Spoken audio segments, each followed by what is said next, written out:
Rocking રેનાટસ rocking અચીવર group દોસ્તો, તો આજે એક શાનદાર રિઝલ્ટ સાથે આપણે સંગીતાબેનને મળી રહ્યા છીએ, જેમને કેન્સરની અસર હતી. તો મનીષાબેન અમારા ટીમના મેમ્બર છે, એમને આ ખૂબ શાનદાર રિઝલ્ટ લીધું છે.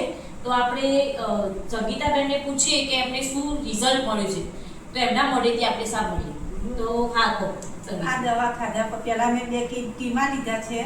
2 કીમા લીધા પછી મને દુખાતું હતું, મને ખાવું ગમતું નહોતું, અને આ દવા ચાલુ કર્યા પછી મને ખવાય છે, મને કામ કરવું ગમે છે, બધી રીતના સારું રહે છે.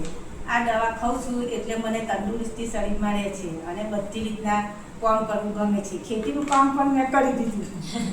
એટલે બેનને અહીંયા મોઢાનું કેન્સર હતું, એ મને દુખાતું હતું. મેં કીમો લીધો તો મને બહુ દુખાતું હતું, મળતું નહોતું, પણ મેં આ દવા ચાલુ કરી એ પછી મને રિઝલ્ટ સારું મળ્યું અને પછી મને ગમે છે, બધી રીતના સારું લાગે છે, એટલે હું આ દવા ચાલુ રાખવાની છું.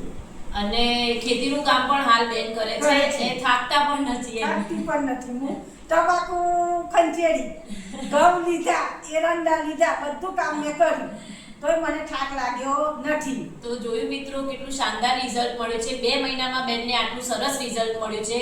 તો બેન, આ બધાને લેવી જોઈએ આ દવા? આ દવા લેવી જ જોઈએ. જેને પણ આ કેન્સર હોય એને આ દવા લેવી જ જોઈએ. ડૉક્ટરને કીમો લઈ અને પછી આ દવા ચાલુ કરી દેવી. ઓપરેશન કરાવવું એના કરતાં દવા ચાલુ કરી દેવી જોઈએ. અને કોઈ બીજી બીમારી ના હોય તો પણ આ દવા લેવાય. દવા સારી છે.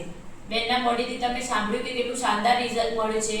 તો આ અમારી ટીમ છે જેથી આ રિઝલ્ટ મળ્યું છે, જેના દ્વારા. તો રોકિંગ રેનાટસ રોકિંગ અચીવર ગ્રુપ.